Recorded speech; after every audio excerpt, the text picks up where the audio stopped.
जय हिंद प्यारे बच्चों। मैं डॉक्टर उमा पांडे स्वागत करती हूँ आपका इंस्टा संस्कृत में। इंस्टा संस्कृत जहाँ आपको मिलता है कक्षा 4 से लेकर 12 तक के व्याकरण बिंदुओं और पाठ्य पुस्तक की सरल व्याख्या। आज संस्कृत व्याकरण के अंतर्गत हम पढ़ेंगे यण संधि के विषय में। यण संधि जो कि स्वर संधि का ही एक उपभेद है। इसका सूत्र है इको यण ची। क्या कहते हैं? कहते हैं इक प्रत्याहार। इक प्रत्याहार, प्रत्याहार समझते हैं आप क्या होता है? प्रत्याहार के बारे में ये कहा जाता है कि एक बार भगवान शंकर ने अपना डमरू जब जोर से बजाया तो उसमें से 14 प्रकार की ध्वनियां निकली और उनको माहेश्वर सूत्र कहा जाता है। उन्हीं माहेश्वर सूत्रों को महर्षि पाणिनि जो संस्कृत के एक बहुत बड़े विद्वान हुए हैं, उन्होंने उनसे 43 प्रत्याहारों की रचना की और उन प्रत्याहारों से उन्होंने संस्कृत व्याकरण बनाई। ठीक है, तो यहाँ पर एक प्रत्याहार के बारे में बात हो रही है। एक प्रत्याहार के वर्ण कौन कौन से हैं? ई, उ, री और लृ। तो कहते हैं एक प्रत्याहार के सामने असमान स्वर होने पर, मतलब जब इनके सामने इनसे अलग कोई स्वर आता है तो क्या होता है? क्रमशः यण प्रत्याहार हो जाता है। यण प्रत्याहार के वर्ण य, व, र और ल ये हो जाता है। फिर से समझे, ई या ई के सामने कोई भी असमान स्वर जब आता है, मतलब ई या ई से अलग कोई और स्वर जब इनके सामने आता है तो ई या ई को य हो जाता है। हम्म और इसी तरह उ या उ के सामने जब कोई असमान स्वर आता है, असमान मतलब इनसे अलग, जो इनके जैसा ना हो, तो उसको क्या हो जाता है? व हो जाता है। किसको? उ या उ को व हो जाता है। हम्म इसी तरह से री के सामने जब कोई असमान स्वर आता है तो उसको र हो जाता है और लरी के सामने जब कोई असमान स्वर आता है तो लरी को ल हो जाता है। यण संधि में थोड़ा सा ध्यान देने की जरूरत है। क्या? कि अभी तक हमने जो संधियां समझी थी, जैसे हमने दीर्घ संधि, गुण संधि, वृद्धि संधि, तो उसमें क्या होता था? जैसे अ या आ के सामने कोई भी स्वर आता था, जैसे हम गुण संधि के बारे में बात करते हैं, क्या कि अ या आ के सामने हम्म ई या ई आए तो उसको क्या हो जाता है? ए। किसमें? गुण संधि में। अब देखिए इसका मतलब इन दोनों को मिलाकर, मतलब या तो ई के आ के सामने ई आए या आ के सामने बड़ी ई आ जाए, या अ के सामने ई आए या अ के सामने बड़ी ई आ जाए, मतलब इन दोनों को मिलाकर क्या होता है? ए, है ना? लेकिन यण संधि में क्या होता है कि ये कहते हैं ई या ई के सामने कोई भी असमान स्वर आए तो ई या ई को य होता है और जो सामने वाला स्वर होता है वो जुड़ जाता है। देखते हैं कैसे। जैसे ई या ई के सामने हम्म, कोई भी असमान स्वर, जैसे हमने कहा अ आया, तो ई क्या, ई को क्या हुआ? य। और उसके सामने क्या है? अ, तो उसको क्या हो जाएगा? य। मतलब अ मिलकर इसके हलंत को पूरा कर देगा, य को पूरा कर देगा और शब्द में हमारा जो वर्ण बन जाएगा य, है ना? लेकिन य के आ के अलावा यदि कोई और आया, जैसे ई धन उ, तो ई को क्या हुआ? ई को क्या हो जाएगा? य। और सामने क्या है? उ, तो क्या बनेगा इसका? यू। हम्म तो इसको यू बन जाएगा। इसी तरह से ई के सामने यदि हमारा क्या आया? हम्म ए आ गया तो क्या होगा? ई को नियम के अनुसार हो जाएगा य और सामने क्या है? ए, तो हमारा बनेगा ये। समझ पा रहे हैं?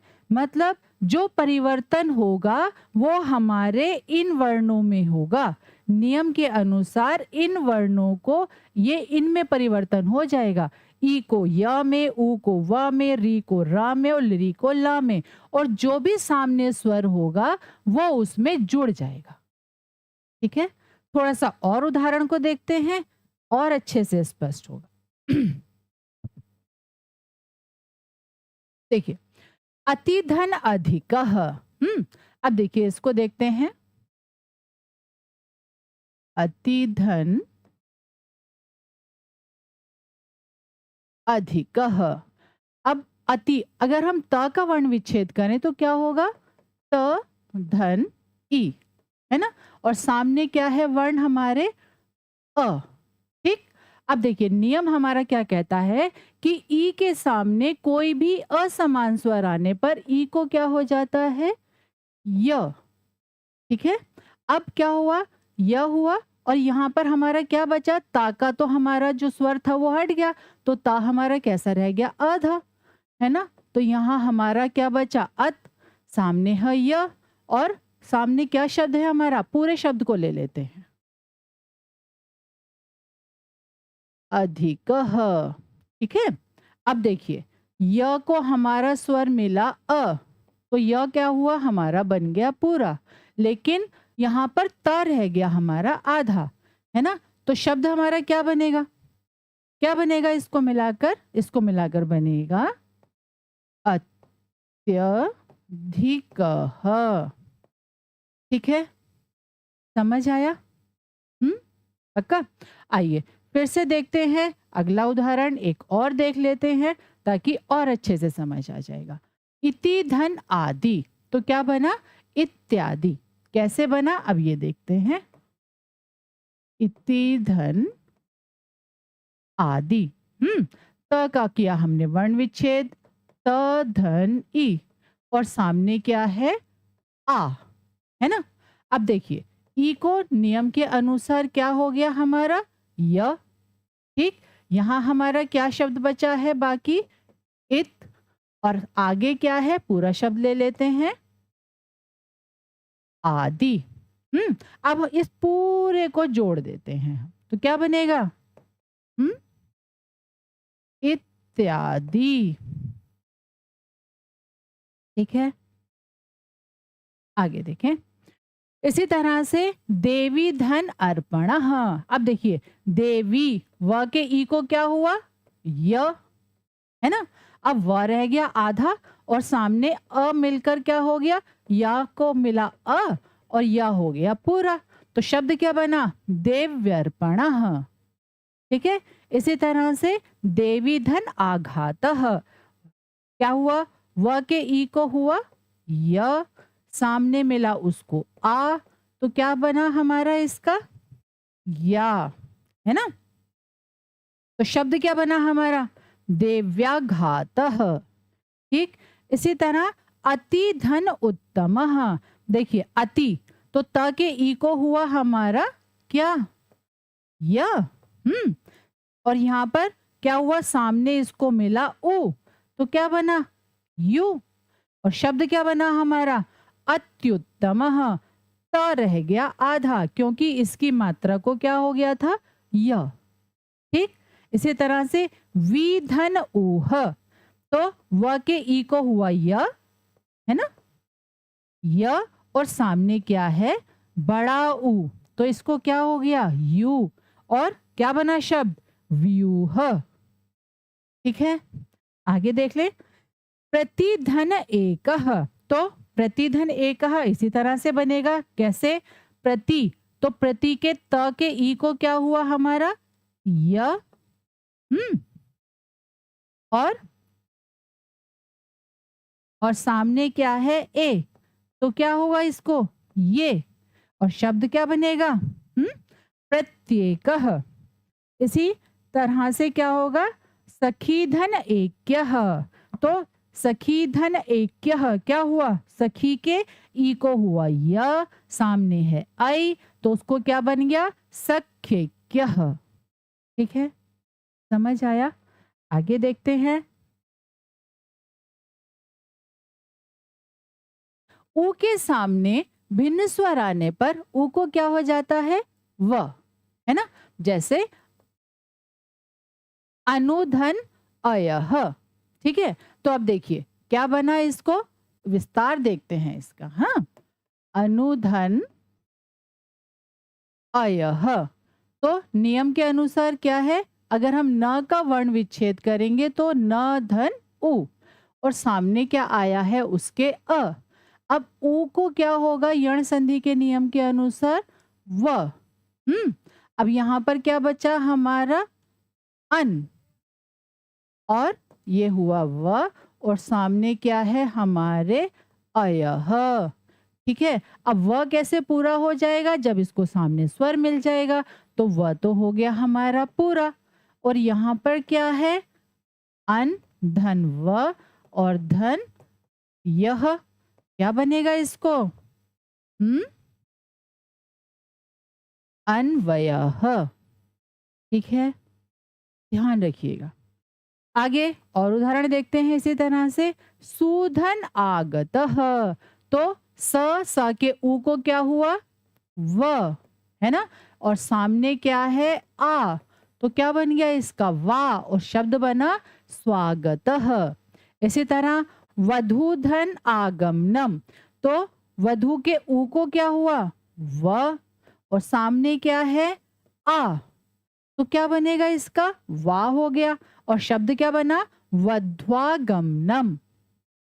ठीक है, और इसी तरह अनुधन इति। अब देखिए ऊ के सामने क्या आया है ई, है ना, तो ऊ को नियम के अनुसार क्या हुआ व, है ना, और सामने क्या है ई, तो क्या बन जाएगा दोनों को मिलाकर वी, और शब्द बना अन्विति ही। ठीक, इसी तरह अनुधन एषणम, तो अनु के ऊ को हो गया हमारा व, सामने आया है ए, तो क्या बनेगा इसको वे। और शब्द क्या बनेगा अन्वेषणम। ठीक है, इसी तरह से वधूधन ऐश्वर्य, तो वधु के ऊ को क्या हुआ